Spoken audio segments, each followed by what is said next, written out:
নমস্কার সুপ্রিয় সুধী দর্শকবৃন্দ, আজ 16 জুলাই রথের দিন, বৃহস্পতিবার। আজ কোন কোন জেলায় বৃষ্টির পূর্বাভাস রয়েছে, নিম্নচাপের জেরে কোন কোন জেলায় বৃষ্টির পূর্বাভাস থাকছে, কোথায় কত কিলোমিটার বেগে হাওয়া বইতে পারে, সমস্ত তথ্য এই ভিডিওতে জানাবো। ভিডিওটি শেষ পর্যন্ত দেখবেন এবং চ্যানেলে নতুন হয়ে থাকলে চ্যানেলটিকে সাবস্ক্রাইব করে রাখবেন।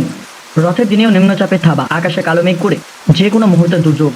হাই অ্যালার্ট কোথায় কোথায় জারি করেছে আলিপুর আবহাওয়া দপ্তর, চলুন জেনে নেই। উত্তর পশ্চিম বঙ্গোপসাগর সৃষ্টি নিম্নচাপের জেরে রথযাত্রার দিনেও সপ্তাহে রাজ্য জুড়ে ভারী থেকে অতি ভারী বৃষ্টির কড়া পূর্বাভাস দিয়েছে আলিপুর আবহাওয়া দপ্তর। দক্ষিণবঙ্গে একাধিক জেলায় প্রবল ঝোড়ো বৃষ্টি এবং ঝোড়া হাওয়া সঙ্গে বজ্রপাতের সতর্কতা জারি করেছে আলিপুর আবহাওয়া দপ্তর, যা উৎসবের আমেজকে ব্যাহত করতে পারে।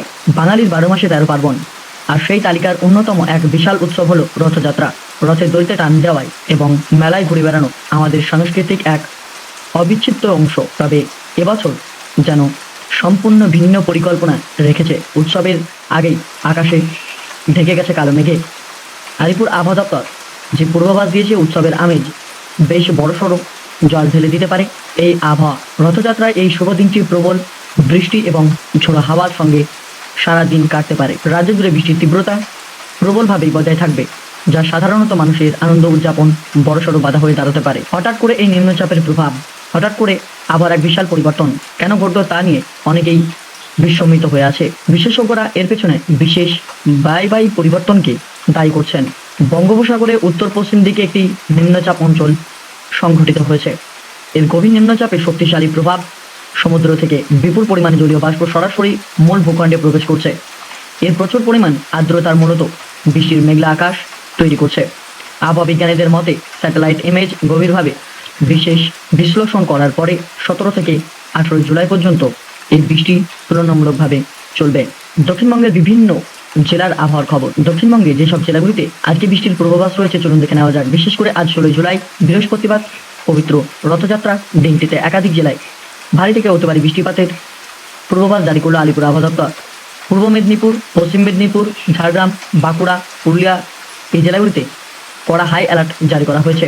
এই অঞ্চলগুলিতে বেশ কিছু বিচ্ছিন্নভাবে জায়গায় এমন বিধ্বংসী বৃষ্টি হতে পারে, মারাত্মক জলজমা আশঙ্কা তৈরি হয়েছে। পাশাপাশি রাজধানী শহরগুলিতে কলকাতা, হাওড়া, হুগলি এলাকায় প্রবল বৃষ্টি এবং বর্ষণের কড়া নির্দেশ জারি করল আলিপুর আবহাওয়া দপ্তর। এর মধ্যেই পশ্চিম বর্ধমান, বাঁকুড়া, পুরুলিয়া এবং ঝাড়গ্রাম এই জেলায় স্থানীয়ভাবে বৃষ্টিপাত অব্যাহত থাকবে। এই উৎসবের মৌসুমে কেবল বৃষ্টিপাতই একমাত্র চিন্তার বিষয় নয়, প্রবল বর্ষণের সাথে সাথে প্রচণ্ড শক্তিশালী এবং হিংস্র বাতাস মানুষের দৈনন্দিন জীবনকে মারাত্মকভাবে ব্যাহত করতে পারে। দক্ষিণবঙ্গের উপকূলীয় অঞ্চলগুলিতে এই ভয়ঙ্কর পরিস্থিতি তৈরি হতে পারে, কারণ সেখানে বাতাসের গতিবেগ প্রায় 40 থেকে 50 কিলোমিটার বেগে পৌঁছাতে পারে। বাতাসের এই একটানা গর্জন আবহাওয়াকে অত্যন্ত বিরল করে তুলতে পারে। দক্ষিণবঙ্গের বাকি জেলাগুলিতে হালকা থেকে মাঝারি বৃষ্টি চলবে এবং সঙ্গে বজ্রপাতের আশঙ্কা একদমই উড়িয়ে দেওয়া যাচ্ছে না। উত্তরবঙ্গের আকাশের পরিস্থিতি, যখন দক্ষিণবঙ্গে প্রবল বর্ষণের সাথে সাথে উত্তরবঙ্গেও জারি করেছে হলুদ সতর্কতা, ইয়েলো অ্যালার্ট জারি করা হয়েছে উত্তরবঙ্গে। যেসব জেলাগুলিতে হালকা থেকে মাঝারি বৃষ্টি হবে সেই সব জেলার নামগুলি দেখে নিন। 16 জুলাই দার্জিলিং, কালিম্পং, জলপাইগুড়ি, আলিপুরদুয়ার এবং কালিম্পংকে হালকা থেকে মাঝারি বৃষ্টি চলবে।